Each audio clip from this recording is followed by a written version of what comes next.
रात के 10 बज चुके हैं और मैं हूं आप सभी का अपना शाविज़ मलिक और हाजिर हूं आप लोग के सामने फिर से एक क्राइम की कहानी को लेके, एक क्राइम की घटना को लेके। दोस्तों, इस समय बरसात का मौसम चल रहा है और बरसात के मौसम में आप देख रहे हैं तो आज के दिन ही मैं आप लोग को बताऊं तो उत्तराखंड से एक बहुत बड़ी तस्वीर निकल के आई। और वो तस्वीर ये थी कि उत्तरकाशी में एक जगह बादल फटता है। बादल फटने की वजह से पानी इस तेज़ रफ्तार से आता है कि एक गांव के अंदर काफ़ी ज़्यादा तबाही होती है। तो कहने का मतलब यही है कि इस बारिश के मौसम में सावधान और सतर्क रहने की भी ज़रूरत होती है। आमतौर पे कुछ लोग निकल रहे होते हैं गलियों से तो कुछ पुरानी दीवारें जो होती हैं, जो जर्जर होती हैं, वो गिर जाती हैं। तो ऐसे बहुत सारे केसेस होते हैं। तो कहने का मतलब यही है कि बरसात के मौसम में आप लोग को सावधान और सतर्क रहने की ज़रूरत है। अगर आप पहाड़ों पर रहते हैं तो आप लोग को और ज़्यादा सतर्क रहने की ज़रूरत है। बहरहाल दोस्तों, ये तो थी एक औपचारिक बात, सोचा आप लोगों को बताना चाहिए, आप लोगों के साथ में शेयर करना चाहिए। अब आते हैं सीधा सीधा इस कहानी का रुख करते हैं। और दोस्तों, आज की कहानी ऐसी कहानी है जो इस दुनिया के सबसे पवित्र रिश्ते को कुछ इस तरीके से तार तार करती है कि जो कोई भी इस केस को सुनता है वो बस हैरान ही नहीं होता बल्कि अपना माथा भी पीटता है और यही कहता है कि आखिरकार ऐसा कैसे हो सकता है। तो ये पूरी कहानी सिलसिलेवार तरीके से दोस्तों मैं आप लोग को सुनाऊंगा, लेकिन आप लोगों से रिक्वेस्ट है, दरख्वास्त है कि आप लोग अगर चैनल पर पहली बार आए हैं तो चैनल को सब्सक्राइब करें, बेल आइकन को प्रेस करें। जो हमारी क्राइम डॉक्यूमेंट्री रात के 10 बजे आती है उसकी नोटिफिकेशन आप लोग को मिले और डेली बेसिस पे आप लोग हमारी क्राइम स्टोरीज़ को सुन सकें। बहुत सारे लोग आते हैं, वीडियो देखते हैं, लाइक नहीं करते। बहुत सारे लोग ऐसा करते हैं कि वीडियो पे कमेंट्स नहीं करते। तो आप लोग कोशिश किया करें कि जो भी वीडियो पे आए वो लाइक करे और कमेंट्स करे। तो चलते हैं सीधा सीधा कहानी का रुख करते हैं। और आज की कहानी गुजरात की है और इसी गुजरात के अंदर एक शहर पड़ता है जो काफ़ी जाना माना, काफ़ी ज़्यादा नामवर शहर है। इस शहर का नाम है सूरत। और दोस्तों, ये सूरत जो है इसके बारे में कहा जाता है कि जो व्यक्ति संसार में कहीं नहीं कमा सकता वो सूरत में कमा सकता है। यानी जिसकी जैसी योग्यता वैसा उसको वहाँ पर काम मिलता है। जिसको कुछ नहीं आता वो वहाँ पर मेहनत मजदूरी कर लेता है, गड्ढे खोद लेता है, कंस्ट्रक्शन साइट पर काम कर लेता है। इसी तरीके से यहाँ पर देश के अलग अलग कोनों से लोग काम करने के लिए जाते हैं। अब इसी सूरत के अंदर एक इलाका पड़ता है, डिडौली इलाका। और इसी डिडौली इलाके के अंतर्गत एक बहुत बड़ी एक बिल्डिंग का कंस्ट्रक्शन का काम चल रहा था। और दोस्तों, ये बहुत बड़ी बिल्डिंग का जो काम चल रहा था यहीं पर बहुत सारे मजदूर आए हुए थे। कुछ मजदूर ऐसे थे जो बिहार से भी आए हुए थे, कुछ मजदूर ऐसे थे जो उत्तर प्रदेश से भी गए हुए थे। तो ऐसे में जितने भी मजदूर दोस्तों वहाँ पर काम करने के लिए जाते हैं तो ये ज़्यादातर झुग्गियों वुग्गियों में रहते हैं। इनके कुछ अपना घर कुछ ऐसा तो होता नहीं। जो बच्चे वगैरह होते हैं इनको भी साथ में ही ले जाते हैं जहाँ पर ये काम करने के लिए जाते हैं। क्योंकि कई बार ऐसा होता है कि कुछ लोग काम करने के लिए जाते हैं तो होता ये है कि उन्हें अपने बच्चे की फ़िक्र लगी रहती है कि बच्चा क्या कर रहा होगा, कहाँ गया होगा। अच्छा, इलाका नया होता है, अनजान शहर होता है, तो ऐसे में भी इन लोगों को फ़िक्र होती है। तो इसी डिडौली इलाके के अंदर जो इस सबसे बड़ी बिल्डिंग के अंदर काम चल रहा था यहीं पर एक महिला भी काम करने के लिए आई हुई थी और इस महिला का नाम था नैना मंडावी। अच्छा दोस्तों, ये जो महिला थी जिसका नाम नैना मंडावी था ये मूल रूप से झारखंड की रहने वाली थी और झारखंड से ये काम करने के लिए यही गुजरात के सूरत में जो डिडौली इलाका पड़ता है उसी कंस्ट्रक्शन साइट पर पहुंची थी जो मैंने आप लोग को बताया कि सबसे बड़ी बिल्डिंग का काम चल रहा था। अब वहाँ पर पहुँचती है, वहाँ पर पहुँचने के बाद में उसी कंस्ट्रक्शन साइट पर काम काज अपना शुरू करती है। लेकिन जब भी ये वहाँ पर काम को जाती थी तो ये अपने साथ में अपने 2 साल के उस मासूम से बच्चे को भी ले जाया करती थी। क्योंकि बच्चा छोटा था तो उसी साइट पर छोड़ दिया करती थी, बाकी ये अपना काम काज किया करती थी। अच्छा, 2 साल का बच्चा है तो बीच बीच में जाती, उसे दुलार कर लेती, प्यार कर लेती। इसी तरीके से समय चल रहा था। लेकिन दोस्तों, इसी बीच में एक तारीख आती है और तारीख होती है 27 जून साल 2023। ये महिला रोज़मर्रा की तरह उस बच्चे को अपने साथ काम पर लेके गई थी। यानी जिस साइड पर ये काम किया करती थी उसी साइड पर उस बच्चे को भी लेके गई थी। बच्चा खेल रहा था। अचानक से इस महिला की नज़र पड़ती है कि उसका जो बच्चा है ये बहुत देर से उसे दिखाई ही नहीं पड़ रहा है। अब दोस्तों, इस माँ को जब अपना बच्चा दिखाई नहीं पड़ता है तो ये परेशान होती है, भागती है, दौड़ती है, अपने बच्चे को उस पूरे एरिया में ढूंढती है जहाँ पर वो खेल रहा था। पहले तो इसको ऐसा लगता है कि हो सकता है कि किसी ने उस बच्चे को लाड और प्यार करने के लिए अपनी गोद में उठा लिया हो। 2 साल का बच्चा था, लड़का था, बहुत ज़्यादा प्यारा भी था देखने में। तो ये सोचती है कि हो सकता है उसे किसी ने उठा लिया हो। फिर ये सोचती है कि हो सकता है उसे कोई अपनी गोद में बिठाकर दूर चीज़ वगैरह दिलवाने के लिए ले गया हो। आमतौर पे बच्चे ज़िद करते हैं कि दुकान से कुछ खाने के लिए लेना है। तो ऐसे में हो सकता है कि कोई ऐसा व्यक्ति हो, दयालु हो, जो उसको ले गया हो। लेकिन फिर समझ में आता है कि आखिरकार कहीं ऐसा तो नहीं कि किसी ने उसके बच्चे को चुरा लिया। यानी तमाम तरीके के जो ख्यालात थे इस माँ के जहन में आ रहे हैं। और ये जो माँ है नैना मंडावी बेचारी, इसकी आंखों में आंसू भी आ रहे हैं, रो भी रही है, क्या करे। इसकी ये हालत देखकर आस पड़ोस के जो और मजदूर होते हैं वो भी इस महिला के बच्चे को ढूंढते हैं कि अभी तक तो यहीं पर खेल रहा था, अभी कहाँ चला गया, वो भी परेशान होते हैं बेचारे। लिहाजा उसके बाद में ये माँ और बाकी के जो मज़दूर होते हैं उस बच्चे को तमाम जगहों पर ढूंढते हैं। जो कंस्ट्रक्शन साइट थी वहाँ पर जाकर अलग अलग लोगों से पूछताछ करते हैं, लेकिन जो बच्चा था उस बच्चे के बारे में कहीं से भी कोई भी इन्फॉर्मेशन नहीं मिल पाती है। अब दोस्तों इस 2 साल के बच्चे को माँ ढूंढ रही है, जो बाकी की और कंस्ट्रक्शन साइट पर और ज़्यादा लेबर है वो लेबर ढूंढ रही है। अब ये बात जो थी वो ठेकेदारों में भी पहुँच जाती है, ठेकेदार भी ढूंढ रहे हैं। बड़ा हैरान है कि एक महिला है जो बेचारी झारखंड की आई हुई है, यहाँ पर आती है, अपना बच्चा अपने साथ में ले आती है। अचानक से उसका बच्चा कहीं गुम हो गया। अब जो ठेकेदार वगैरह होते हैं उनको लगता है कि अगर ये मामला बढ़ा तो उनका कामकाज भी बाधित हो सकता है। तो ऐसे में सारे लोग राय देते हैं कि देखो, इस पूरे मामले के अंदर तुम ज़्यादा टाइम ज़ाया मत करो, बल्कि सीधा सीधा पुलिस थाने जाओ और पुलिस थाने जाने के बाद में अपने इस बच्चे की गुमशुदगी की रिपोर्ट दर्ज करा दो। अब जैसे ही ये महिला सुनती है कि गुमशुदगी की रिपोर्ट दर्ज करानी है तो महिला बड़ी परेशान होती है कि क्या करूं, वो तो अच्छी भली आई थी, उसका बच्चा यहीं पर खेल रहा था, ना जाने उस बच्चे को कौन ले गया, कहीं ऐसा तो नहीं कि कोई गोद ले गया हो, कहीं ऐसा तो नहीं कोई बच्चा उसको खेलने के लिए ले गया हो। तमाम तरीके के जहन जो थे वो इस महिला के जा रहे थे, लेकिन इसके समझ में नहीं आ रहा था कि आखिरकार ये महिला करे तो करे क्या, जाए तो जाए कहाँ। अब दोस्तों महिला तमाम तरीके की चीज़ें सोच रही है, अपने दिमाग में अपने जहन को इधर दौड़ा रही है, आंखों से आंसू बह रहे हैं। लेकिन जो बाकी के लोग होते हैं वो इस महिला को समझाते हैं कि आमतौर पर ऐसा होता है कि बच्चे को अगर कोई उठा लेता है या फिर कुछ कर लेता है तो ऐसे में जितनी जल्दी हो सके हमें पुलिस तक जाना चाहिए, क्योंकि अगर पुलिस तक नहीं पहुंचेंगे और पुलिस खोजबीन में अगर थोड़ी सी देर हो जाएगी तो ये बच्चे के लिए भी हानिकारक है। कहीं ऐसा ना हो कि कोई बच्चे को चोट पहुंचा दे, कहीं ऐसा ना हो कोई बच्चे के साथ में कुछ अनर्थ कर दे। जब तमाम लोग समझाते हैं इस महिला को तो इस महिला के भी जहन में आता है कि अब मुझे पुलिस की सहायता लेनी ही चाहिए। उसके बाद में ये महिला दौड़ी दौड़ी भागी भागी नज़दीकी पुलिस थाने पहुंचती है। पुलिस थाने पहुंचने के बाद में चूंकि आंखों में आंसू थे, एक 2-2.5 साल का बच्चा जो अचानक से कहीं गुम हो गया, अपने घर से परदेश आई हुई है, ऐसे में उसका ना कोई अपना है ना कोई पराया है। तो ये महिला पुलिस थाने के अंदर ज़ारों कतार रो रही है। अब जब पुलिस वाले इसको ऐसे देखते हैं तो पुलिस वाले भी परेशान होते हैं, इस महिला को समझाते हैं, बैठाते हैं, इसका ढांढस बंधाते हैं और उसके बाद में पूछते हैं कि क्या कुछ हुआ है, क्यों रो रही हो, क्यों परेशान हो, जो भी बात है तुम हमें बताओ, हम तुम्हारी मदद के लिए यहाँ पर बैठे हुए हैं। अब जैसे ही ये महिला इस तरीके की बातें सुनती है तो महिला कहती है कि साहब मेरा एक 2 से 2.5 साल का बच्चा है, फला फला जगह पर मैं काम करने के लिए जाती हूँ और अक्सर मेरा बच्चा छोटा है तो मैं उसे घर पर छोड़ के जाती नहीं, इसलिए मैं उसे अपने साथ अपनी कंस्ट्रक्शन साइट पे ही ले जाती हूँ। लेकिन आज भी मैं उसको लेकर गई थी, थोड़ी देर तक तो मैंने देखा कि मेरा बच्चा खेल रहा है, उसके बाद से न जाने कहाँ चला गया। हम लोग ने हर जगह ढूंढ लिया, सब कुछ कर लिया, लेकिन हमारे बच्चे का कुछ पता नहीं चल रहा है।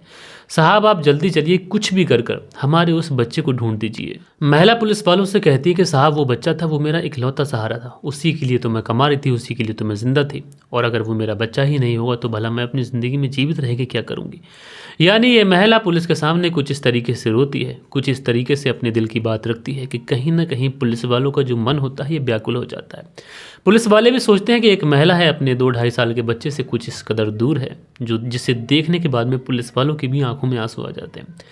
लिहाजा पुलिस वाले भी आनन फानन में अपनी टीम को तैयार करते हैं। टीम को तैयार करने के बाद में जो कंस्ट्रक्शन साइट इसने बताई थी उसका एड्रेस लेकर तुरंत वहां पर पहुंचते हैं, और वहां पर पहुंचने के बाद में अब पुलिस वाले इस बच्चे के बारे में छानबीन शुरू करते हैं। पुलिस वाले वहां पर पहुंचने के बाद में सबसे पहले इस महिला से ये पूछते हैं कि तुमने अपने बच्चे को कहाँ पर छोड़ा था। तो महिला बताती है कि साहब चूँकि मैं यहाँ पर काम करती हूँ, यहाँ पर बहुत सारी गिट्टी बहुत सारा रेता रहता है, तो मैंने अपने बच्चे को थोड़ा सा दूर पर बैठा दिया था ताकि मैं अपना कामकाज भी करती रहूँ और उस बच्चे के ऊपर मेरी नज़र ही रहे।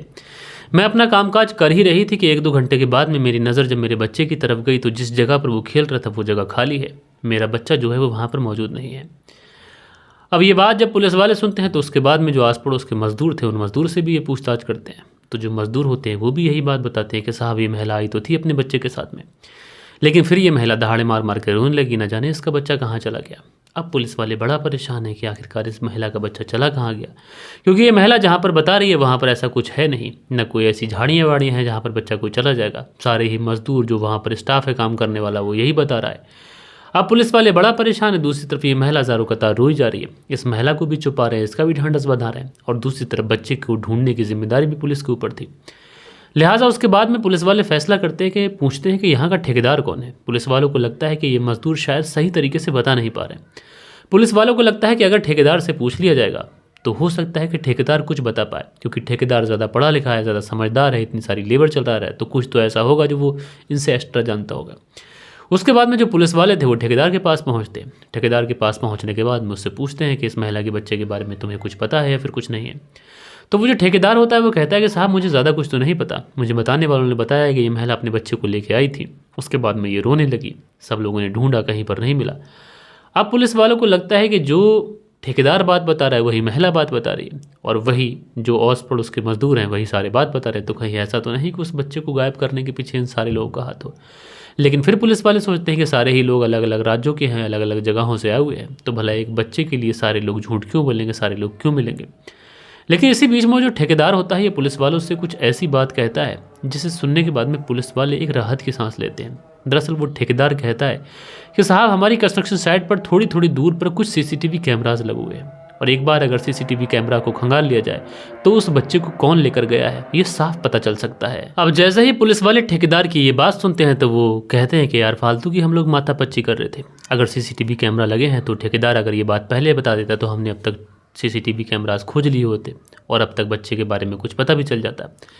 लिहाजा उसके बाद में जो पुलिस की टीम थी वो सीसीटीवी कैमराज को खंगालती है। जो एक दो कैमरे थे उन दोनों कैमरों को खंगाला जाता है, जो डाटा था, जो वीडियो वगैरह थी वो निकाली जाती है, उसकी फुटेज प्ले की जाती है, इस उम्मीद में कि अब कुछ दिखेगा, अब कुछ दिखेगा। लेकिन दोस्तों उन सीसीटीवी फुटेज में ये साफ दिखाई पड़ता है कि ये महिला जो थी वो अपने बच्चे को लेके आती हुई तो उसमें दिखाई पड़ रही है, और उसके थोड़ी देर के बाद में ये महिला अपने बच्चे को ढूंढते हुए दिखाई पड़ रही है।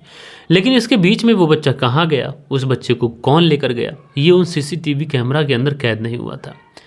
अब पुलिस वाले समझ जाते हैं यहाँ पर कि यहाँ पर बड़ा दिक्कत है, क्योंकि हम लोग यहाँ पर सीसीटीवी के आधार पर सोच रहे थे कि शायद ये केस सॉल्व हो सकता है। लेकिन यहाँ पर सीसीटीवी के अंदर भी उस व्यक्ति का कोई भी पता नहीं चला है जो उस बच्चे को लेकर गया है। यानी मामला साफ है कि वो जो व्यक्ति है बहुत ज़्यादा चालाक है, क्योंकि उसने बच्चे को ले जाने के लिए ऐसा ब्लाइंड स्पॉट चुना है जहाँ पर सीसीटीवी को कैद ही ना हो सके, यानी वो सीसीटीवी फुटेज में आ ही ना सके। लिहाजा पुलिस वाले सोचते हैं कि चलो कोई बात नहीं है। उसके बाद पुलिस वाले सोचते हैं कि डॉग स्क्वाड को बुला लेते हैं, यानी खोजी कुत्तों को, और उसके बाद में डॉग स्क्वाड सूंघ कर पता करेगा, हो सकता है किसी सीसीटीवी कैमरे में कैद हुआ हो। उसके बाद में पुलिस वाले सोचते हैं कि फॉरेंसिक की टीम भी बुला लेते हैं, कम से कम ऐसा तो हो कि इस पूरे केस के अंदर पुलिस वालों को कम से कम एक एविडेंस तो दिखाई पड़े। अब दोस्तों उसके बाद में फॉरेंसिक की टीम आती है, डॉग स्क्वाड की टीम आती है। उस महिला से पूछा जाता है कि तुमने अपने बच्चे को कहाँ छोड़ा था। डॉग स्क्वाड की टीम को वो महिला बताती है कि मैंने अपने बच्चों को यहाँ पर छोड़ा था। उसके बाद में वो जो खोजी कुत्ते होते हैं वहाँ पर छोड़े जाते हैं। अब जो कुत्ते थे वो उस जगह को सूंघते हैं, सूंघने के बाद में वो इधर उधर भागते हैं। इधर उधर भागने के बाद में थोड़ी ही देर के बाद में लौट आते हैं। अब पुलिस वाले बड़ा हैरान है कि कुत्ते ना आगे बढ़ रहे हैं ना पीछे जा रहे हैं, यहीं पर लौट के आ जा रहे हैं। अब पुलिस वालों को ऐसा लगता है कि हम अब इस केस के अंदर करें तो करें क्या। पहले हमको लग रहा था कि पूछताछ से ही मामला हल हो जाएगा, फिर लगा कि सीसीटीवी कैमरे से मामला हल हो जाएगा, फिर लगा कि डॉग स्क्वाड की टीम से मामला हल हो जाएगा। लेकिन यहाँ पर पुलिस वालों की जितनी मेहनत थी, पुलिस वालों के जितने पैंतरे थे, जितने एंगल्स थे, वो सारे के सारे धरे रह जाते हैं। यानी पुलिस वाले समझ चुके थे कि इस पूरे अपहरण के पीछे, यानी उस बच्चे के गायब होने के पीछे किसी बहुत ही ज़्यादा शातिर व्यक्ति का हाथ है। यानी वो व्यक्ति बहुत अच्छे से जानता था कि पूछताछ में कैसे पुलिस को गुमराह करना है, पुलिस को सीसीटीवी में कैसे घुमाना है, पुलिस को उस डॉग स्क्वाड की टीम से कैसे बचना है। ये सारी चीज़ें जो थी वो व्यक्ति भली भांति जानता था, और कहीं ना कहीं उसने पुलिस को और पुलिस की छानबीन को चकमा दे दिया था। लेकिन दोस्तों पुलिस थी, पुलिस को इस पूरे केस के अंदर छानबीन करनी थी, पुलिस को ये केस सुलझाना था। लेकिन पुलिस को ये समझ नहीं आ रहा था कि आखिरकार इस केस के अंदर एक्चुअल में क्या हुआ होगा। लेकिन दोस्तों पुलिस ने जितनी भी छानबीन की थी उसके आधार पर पुलिस इतना तो समझ चुकी थी कि इस पूरे केस के अंदर बाहरी कोई व्यक्ति इन्वॉल्व नहीं हो सकता। ज़रूर से ज़रूर कोई ना कोई ऐसा व्यक्ति है जो घर के अंदर से ही इस पूरे घटनाक्रम में इन्वॉल्व हो सकता है। लिहाजा उसके बाद में जो पुलिस थी, जहाँ पर काम करने वाले वो जितने लोग थे, उन सारे ही लोगों को ज़ीरो इन कर दिए। सारे ही लोगों से सख्ती से बड़ी कस्टडी में लेकर उनसे पूछताछ की जाती है। लेकिन सारे ही लोग पुलिस को बहुत ही सरलतापूर्वक जवाब देते हैं, और पुलिस को ये लग जाता है कि ये सारे ही लोग इनोसेंट हैं। लिहाजा उसके बाद में पुलिस वाले जो थे वो उस बच्चे की माँ यानी नैना मंडावी, इससे पूछताछ करते हैं। अब जब नैना मंडावी से पूछताछ करते हैं तो नैना मंडावी के जो बयान थे ये थोड़े से बदले हुए। अब जब नैना मंडावी के बयान बदले हुए पाते हैं तो उसके बाद में अब नैना मंडावी के बयान बदल चुके थे, इसलिए पुलिस को कहीं ना कहीं लगता है कि एक महिला है, जिस महिला का 1.5 से 2 साल का बच्चा गुम है, और उसी महिला के बयान बदले हुए हैं। तो ऐसा है तो हो सकता है कि इसी महिला का कुछ ना कुछ हाथ हो। लिहाजा पुलिस वाले अब इस महिला से सख्ती से पूछताछ करते हैं। जब सख्ती से इसके साथ में पूछताछ करते हैं तो ये महिला एक नाम बताती है, और ये नाम बताती है इसके एक पुराने बॉयफ्रेंड का, जो कि झारखंड का रहने वाला था। और ये महिला कहती है कि मेरा जो बॉयफ्रेंड है उसी ने मेरे उस बच्चे के साथ में कुछ ना कुछ गलत किया होगा। अब जैसे ही ये बात पुलिस वाले सुनते हैं तो पुलिस वाले कहते हैं कि अब तक क्यों चुप थी, अब तक हमें क्यों घुमा रही थी, अगर ऐसा है तो पहले बताना चाहिए था। तो ये महिला जो होती है ये बताती है कि साहब मैंने लोक लाज की डर की वजह से ये बातें नहीं बताई, लेकिन अब जब मेरा बच्चा गुम है और वो कहीं से नहीं मिल रहा है तो मुझे शक है कि जो मेरा बॉयफ्रेंड है झारखंड का उसने ही कुछ ना कुछ किया है। लिहाजा जो पुलिस वाले थे आप सोचते हैं कि चलो ठीक है, झारखंड वाले उस बॉयफ्रेंड से पूछताछ कर लेते हैं। तो पुलिस की जो एक टीम थी वो उससे कॉन्टेक्ट करती है, साथ के साथ उसके मोबाइल नंबर की लास्ट लोकेशन, ये सारी चीज़ें खंगालती है। पुलिस को ऐसा लगता है कि अगर हमने लास्ट लोकेशन के आधार पर उससे पूछताछ की तो हो सकता है कि वो जल्दी पुलिस के सामने टूट जाए। लेकिन दोस्तों पुलिस ने जब उसके मोबाइल की सारी लास्ट लोकेशंस वगैरह खंगाली तो पुलिस को ये पता चला कि इसकी लास्ट लोकेशन तो गुजरात के एरिया में ही नहीं है। यानी कहीं ना कहीं ये जो महिला थी जिसका नाम नैना मंडावी था ये अपने बॉयफ्रेंड को फंसा रही थी। और पुलिस को अपनी छानबीन में उस बॉयफ्रेंड से बातचीत में यही लग रहा था कि जो बॉयफ्रेंड है ये पूरी तरीके से इनोसेंट है। दोस्तों इस केस को सुलझाते सुलझाते पुलिस पूरी तरीके से थक चुकी थी। यानी पहले पुलिस ने तमाम लोगों से पूछताछ की थी, उसके बाद में सीसीटीवी कैमरास खंगाले, उसके बाद में खोजी कुत्तों को बुलाया, फॉरेंसिक टीम को बुलाया, कहीं से भी कुछ मिला नहीं। फाइनली जाकर उसके एक बॉयफ्रेंड का नाम पता चला, उससे पता चला तो वो भी इनोसेंट है। तो कहीं ना कहीं पुलिस वालों को ऐसा लग रहा था कहीं ऐसा तो नहीं कि यही महिला कातिल हो और यही महिला कल्प्रिट हो, और हो सकता है कि इसी ने उस बच्चे के साथ में कुछ गलत किया हो। तो पुलिस को जब इस महिला के ऊपर डाउट होता है तो उसके बाद में पुलिस वाले इस महिला को उठाते हैं और उठाने के बाद में अब सख्ती से इस महिला के साथ में पूछताछ शुरू करते हैं। और दोस्तों जब सख्ती से इस महिला के साथ में पूछताछ की जाती है तो ये महिला पुलिस को एक ऐसी कहानी सुनाती है जिसमें दरिंदगी की एक ऐसी कहानी निकल के आती है जिसे सुनने के बाद में ना कि पुलिस वाले बस कि उस पूरे एरिया के अंदर जितने भी काम करने वाले व्यक्ति थे उन सब का कलेजा कांप जाता है। दरअसल ये महिला पुलिस को बताती है कि जब वो झारखंड में अपने गांव में थी तो उसी गांव का रहने वाला ये व्यक्ति था जिसका नंबर मैंने आपको दिया था और इसी से मेरी बातचीत हुआ करती थी, इसी से मैं मोहब्बत किया करती थी। लेकिन उसके बाद में हम लोगों का मिलना मिलाना लगातार चलता रहा। कहीं ना कहीं ये महिला जो थी इस व्यक्ति के प्रति इतनी ज़्यादा अट्रैक्टिव हो चुकी थी कि ये अपने पति को छोड़कर उससे शादी करना चाहती थी। लेकिन वो जो व्यक्ति था उसने साफ तौर पे कह दिया था कि वो तुमसे शादी नहीं कर सकता। मान के चलो कि तुम उस अपना पति सब कुछ छोड़ के आ भी जाते हो, लेकिन तुम फिर अपने पति का बच्चा मेरे पास लेके आओगी और किसी और के बच्चे को मैं एक्सेप्ट नहीं कर सकता। जब ये बातें वो प्रेमी जो था अपनी प्रेमिका से कहता है तो प्रेमिका कहती है मैं क्या करूं। तो उसके बाद में प्रेमी कहता है कि देखो अगर तुम अपने बच्चे को छोड़ कर आओगी तो फिर वो बच्चा तो तुम्हारी याद में वैसे ही मर जाएगा, इसलिए बेहतर यही होगा कि तुम अपने बच्चे को मार के मेरे पास आओ। यानी एक तरीके से वो जो प्रेमी था अपनी प्रेमिका से पीछा छुड़ाना चाहता था। उसको लगता था कि कोई माँ अपने बच्चे को नहीं मारेगी, लेकिन यहाँ पर जो नैना मंडावी थी ये कमर कस चुकी थी और उसके बाद में ये प्लानिंग के तहत अपने बच्चे को मारती है और मार कर कहीं पर गायब कर देती है। और दोस्तों उसके बाद में पुलिस पहुंचती है, पुलिस के सामने मामला पहुंचता है, लेकिन सवाल ये उठता है कि आखिरकार इस बच्चे की डेड बॉडी कहाँ थी। उसके बाद में पुलिस वाले इससे पूछते हैं कि डेड बॉडी कहाँ है, तो ये महिला बताती है कि उसकी डेड बॉडी को तो मैंने दफना दिया। यानी यहाँ पर भी ये महिला पुलिस के साथ में गेम करती है। पुलिस पूछती है कहाँ दफना दिया, तो ये महिला एक तालाब का एड्रेस बताती है। पुलिस वहाँ पर पहुँचती है, डॉग स्क्वाड की टीम जाती है, फॉरेंसिक की टीम जाती है। उस तालाब के चारों ओर खुदाई की जाती है ताकि उस डेड बॉडी का पता किया जा सके, लेकिन उस तालाब के पास भी कहीं से भी उस डेड बॉडी का कोई भी पता नहीं चलता है। अब उसके बाद में पुलिस जो थी फिर वापस आती है, फिर इस महिला से पूछताछ करती है, तो ये महिला एक दूसरा एड्रेस बताती है कि मैंने वहाँ पर दफन कर दिया। पुलिस वहाँ पर पहुँचती है, डॉग स्क्वाड की टीम पहुँचती है, फॉरेंसिक की टीम पहुँचती है, वहाँ पर भी छानबीन की जाती है, लेकिन वहाँ पर भी कुछ पता नहीं चलता। पुलिस पूछताछ कर रही है, दिन लगातार गुजरते जा रहा है और ये एक बहुत साधारण सी महिला है और ये पुलिस को लगातार घुमाती चली जा रही है। यानी आप समझ सकते हैं कि ये महिला कितनी ज़्यादा चालाक रही होगी। ना सीसीटीवी कैमरा में कैद हुई, ना पूछताछ में डिगी, ना इसने कुत्तों की पकड़ में आई और ना ये एक तरीके से किसी भी एंगल से पुलिस की खबर में नहीं आती। लेकिन दोस्तों पुलिस ने इस महिला से इसका राज फाश कराया। बहरहाल दोस्तों उसके बाद में कुछ जो महिला पुलिसकर्मी होती हैं, जो एक्सपर्ट होती हैं इस मामलों में, वो आती हैं और वो अपने तरीके से पूछताछ करती हैं। तो ये महिला टूटती है और टूटने के बाद में बताती है कि मैंने अपने बच्चे को जहाँ पर मैं कंस्ट्रक्शन साइट पर काम किया करती थी वहीं पर एक सेप्टिक टैंक में डाल दिया है। अब दोस्तों पुलिस की टीम वहाँ पहुँचती है, सेप्टिक टैंक से उस बच्चे की डेड बॉडी को निकाला जाता है, पोस्टमार्टम के लिए भेजा जाता है। लेकिन दोस्तों बड़ा सवाल ये था कि आखिरकार इस महिला ने खोजी कुत्तों को कैसे गुमराह कर दिया। तो दोस्तों इस महिला ने उस पूरे एरिया के अंदर 8 के एंगल पर कितनी बार भाग लगाई थी ताकि पुलिस को गुमराह कर सके और एक तरीके से खोजी कुत्तों को भी डिस्टर्ब कर सके। और दोस्तों जैसा कि मैंने आप लोगों को शुरू में कहा था कि ये दुनिया का सबसे ज़्यादा पवित्र रिश्ता होता है और उस पवित्र रिश्ते को कलंकित कर देने वाली कहानी आज आप लोग सुनेंगे।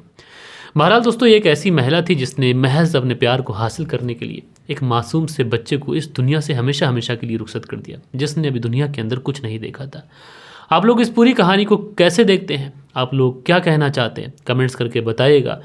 बहुत पहले की एक मिसाल है कि पूत जो होते हैं वो तो कपूत निकल आते हैं, लेकिन माता को माता कभी नहीं सुनी होगी। लेकिन ये दौर बदल चुका है। आज के इस दौर में पूत भी कपूत है और माता भी कुमाता है। आप लोग जो भी सोचे कमेंट्स करिएगा। बाकी कल के दिन आप लोग के कुछ कमेंट्स आए थे, वक्त होता है कि आप लोग के कमेंट्स पढ़ लिए जाएं। सो दोस्तों, कल के दिन जो आप लोग के प्यारे प्यारे कमेंट्स आए थे, इसमें सैयद आदिल हैं, लिखते हैं अस्सलाम वालेकुम भाई, लाइक भी करता हूं और सब्सक्राइब भी करता हूं, कमेंट्स भी करता हूं। मैं हिम्मत नहीं हारे भाई, इंशाअल्लाह सब ठीक होगा जल्द भी भाई, डोंट वरी।